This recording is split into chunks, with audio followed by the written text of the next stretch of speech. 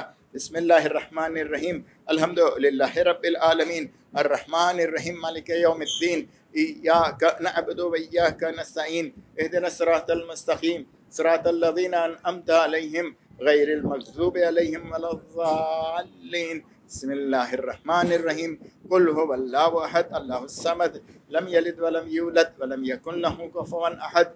بسم اللہ الرحمن الرحیم، قل هو اللہ احد اللہ الصمد لم یلد ولم یولد ولم یکن له کفوا احد۔ بسم اللہ الرحمن الرحیم، قل هو اللہ احد اللہ الصمد لم یلد ولم یولد ولم یکن له کفوا احد۔